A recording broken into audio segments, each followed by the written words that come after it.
இனி தனி வீடே இருக்காதுன்ற ஒரு யோசனை வந்துச்சு சார். ஏன்னு சொல்றேன் பாருங்களேன். ஃபர்ஸ்ட் ஒரு தனி வீடுனா எனக்கு அதுக்கு செக்யூரிட்டி வேணும், என் குழந்தைங்க உள்ள சேஃபாக இருக்கணும். எங்கள் அம்மா அப்பா ஒரு காலத்தில் எல்லாரும் ஒன்றா இருந்தாங்க வீட்டில், இன்னைக்கு எல்லாரும் அம்மா அப்பா கூட இருக்காங்களா? இல்லை. ஸோ தனி வீடு அது. ஒரு எலக்ட்ரிஷியன் அவசரத்துக்கு கிடைக்க மாட்டேங்கிறாங்க, பிளம்பர் கிடைக்க மாட்டேங்கிறாங்க, ஒரு கார்பெண்டர் கிடைக்க மாட்டேங்கிறாங்க. ஏதோ ஒன்று ஒரு கம்யூனிட்டியில் இருந்தீங்கன்னா அவங்க ஒரு கம்யூனிட்டிக்குள்ளே இருப்பாங்க. ஒரு 500 வீடு இருக்க கம்யூனிட்டினா அங்கே எலக்ட்ரிஷியன் பிளம்பர் கார்பெண்டர் எல்லாம் உள்ளுக்குள்ளே இருப்பாங்க. முன்னாடி எல்லாம் நம்மலாம் போய் ஸ்ட்ரீட்டில் போய் சாதாரணமாக விளையாடுவோம் சார். இன்னைக்கு ஸ்ட்ரீட்டில் நம்ம பசங்க விடுறோமா? விடுறது இல்லை.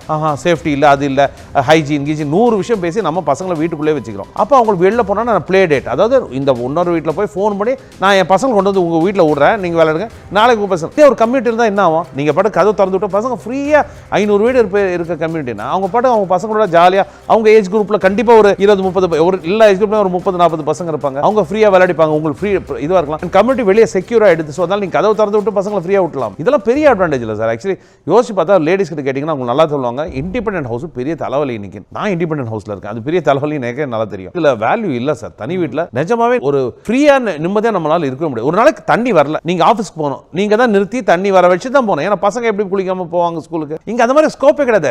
500 பேர் இருக்க வீட்டில் யாராவது அசோசியேஷன் ஒரு பிரசிடென்ட் இருப்பாரு, அது இல்லாம ஒரு கேர்டேக்கர் இருப்பாங்க, ஒரு மேனேஜர் இருப்பாங்க, அவங்க போய் சரி பண்ண போறாங்க தண்ணி வரலன்னா. இது வரைக்கும் தனி லேண்டு வாங்கி வீடு கட்டினாதான் சார் அதிக லாபம், அதான் உண்மை. ஆனா அது மாறப்போகுதுன்னு எனக்கு ஒரு ஃபீலிங். ஒரு கம்யூனிட்டிக்குள்ள சூப்பர் மார்க்கெட் இருக்கு, ஒரு கம்யூனிட்டி ஒரு சின்ன பார்மசி இருக்கு, ஒரு கம்யூனிட்டிக்குள்ள ஒரு சலூன் இருக்கு, ஒரு கம்யூனிட்டிக்குள்ள ஒரு சின்ன ஒரு காஃபி ஷாப் இருக்கு, ஒரு கம்யூனிட்டி எல்லாமே இருக்கு சார். நீங்க படிக்கட்டில் ஏறி வரீங்கல்ல, வந்து ஒரு காமன் ஏரியா லேண்ட் ஆவறீங்கல்ல, அது கூட காமன் ஏரியா தான். அந்த காமன் இப்ப நான் படிக்கட்டு, இப்ப உங்க தனி வீடு பண்ணீங்கன்னா படிக்கட்டு வராம நீங்க முதல் மாடிக்கு வர போறீங்களா? வர முடியாது. சோ அதுல இருந்து ஆரம்பிச்சு ஒரு கிளப்ன்றது எதுக்கு? ஒரு ஸ்விமிங் பூல் இருக்கு. ஸ்விமிங் பூல்ன்றது ஒரு 5000 சதுரடியோ இல்ல 10000 சதுரடி ஒரு பெரிய ஸ்விமிங் பூல் கட்டுறோம் நாங்க ஒரு ப்ராஜெக்ட்ல வச்சு. அது எல்லாரும் தான் அதை யூஸ் பண்ண போறாங்க. அந்த ஏரியாவை கான்ட்ராக்ட் ஒரு டெவலப்பர் நாங்க தான் கட்டி ஆகணும். அது எங்க ஏரியாலனா எப்படி? அது எல்லாம் சேர்த்து தானே. அதனால தான் அதுக்கான வேல்யூ. நீ காமன் ஏரியா கிளப் வேணும், உங்களுக்கு ஒரு வாட்ச்மேன் ரூம் வேணும், ஒரு ஸ்விமிங் பூல் வேணும், ஒரு ஜக்கூசி வேணும், ஒரு பார்ட்டி ஹால் வேணும், உங்களுக்கு ஒரு ஷட்டில் கோர்ட் வேணும். இந்த கம்யூனிட்டிக்குள்ள இதெல்லாம் ஏரியாவை நாங்க கட்ட உங்களுக்கு வேல்யூ இருக்கா இல்லையா? நீங்க சாயந்தரம் போய் உங்க பக்கத்துல இருக்க நெய்பர் வாங்க சார் 2 பேரும் போய் ஷட்டில் விளையாட்டு வருவோம். நீங்க வெளியே போகணும். இப்போ நீங்க தனி வீட்டில் இருந்தீங்கன்னா கண்டிப்பா வீட்டில இருந்து கிளம்பி ஏதோ ஒரு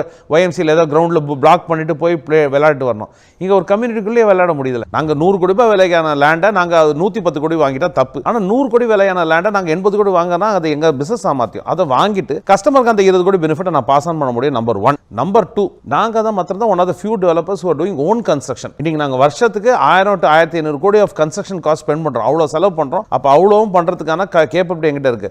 சோ நான் ஒரு கான்ட்ராக்டர் போல ஒரு கான்ட்ராக்டர்ட்ட நாங்க போனோம்னா அவங்க ஒரு 200 ரூபாய் மார்ஜின் வைப்பாங்க. அந்த you reduce the cost. Yes அந்த காஸ்ட் அதையே நாங்க ஹோம் பையருக்கு பாஸ் பண்றோம். சோ லேண்ட சீப்பா வாங்குறோம், அது ஹோம் பையருக்கு பாஸ் பண்றோம். கன்ஸ்ட்ரக்ஷன் நாங்களே பண்றோம், அது ஹோம் பையருக்கு பாஸ் பண்றோம். இதுதான் முக்கியமான காரணம். அண்ட் முக்கியமான விஷயம் சார், டைம்க்கு முடிச்சாவே ஒரு ப்ராஜெக்ட் வந்து காஸ்ட் ஜாஸ்தி ஆகுது. எப்பவுமே காஸ்ட் ஜாஸ்தி ஆகிறதுக்கு முக்கியமான காரணம் ப்ராஜெக்ட் டைம்க்கு முடிக்காது தான். ஸோ டைம் முடிச்சா காஸ்ட் அதனாலே குறையுது. ஸோ இந்த 3 ஆஸ்பெக்டே நாங்கள் கஸ்டமர்ஸ்க்கு பாஸ் ஆன் பண்ணிட்டு ஒரு 70% நாங்கள் பாஸ் ஆன் பண்ணிட்டு நாங்கள் 30% எங்கள் பாக்கெட் வச்சுக்கோ. ஒரு ப்ராஜெக்ட் ஃபர்ஸ்ட் சிட்டின்ற ப்ராஜெக்ட் நாங்கள் லான்ச் பண்ணோம் சோழிங்கநல்லூர் பக்கத்தில் பெரும்பாக்கத்தில். அந்த லொக்கேஷனில் வெறும் 4 டேஸில் நாங்கள் எதிர்பார்க்கல, we sold 300 houses இந்த மார்க்கெட்ல. அதாவது வந்து எல்லாரும் என்ன சார் லாக்டவுனுக்கு அப்புறம் வந்து எப்படி இருக்கும் தெரியாது, எங்களுக்கு போனஸஸ் இல்ல, ஜாப் லாஸ் இருக்குமா தெரியாதுன்னு எல்லாரும் பயத்தில் இருக்காங்கன்னு சொல்றாங்க. 300 பேர் அவ்வளோ ஈஸியாக வந்து வாங்க மாட்டாங்க. ஆனா எல்லாமே நீங்க பாத்தீங்கன்னா அந்த 40 லட்ச ரூபாய் 75 லட்ச ரூபாய் பிரைஸ் பேண்ட்ல ஃபுல் அப்சார்ப்ஷன் இருக்கு. 1 crore மேல போதுனாவே கொஞ்சம் டேப்பர் ஆகுது சார். நாங்க 35 lakh கம்மியாக ரொம்ப பண்றது இல்லை, அதனால எங்களுக்கு அந்த செக்மெண்ட் தெரியல. 1 crore மேல டேப்பர் ஆகுது. அவங்க பார்த்து தான் வாங்குறாங்க, அவங்க யோசிச்சு கரெக்டா இது அப்புறம் மார்க்கெட் சரிமா அதுன்னு பாக்குறாங்க. பட் எங்களை பொறுத்த வரைக்கும் இந்த லாஸ்ட் 4 months லாக்டவுனுக்கு அப்புறம் எல்லா பில்டரும் சொல்ற மாதிரி நல்ல ஒரு ஒப்பீனியன் சொல்லணும்னு சொல்ல எங்களுக்கு ரொம்பவே நல்லா இருந்திருக்கு மார்க்கெட். இந்த பீரியட் மாத்திரம் நாங்கள் 1000 கோடிக்கு மேலே சேல்ஸ் பண்ணியிருக்கோம்.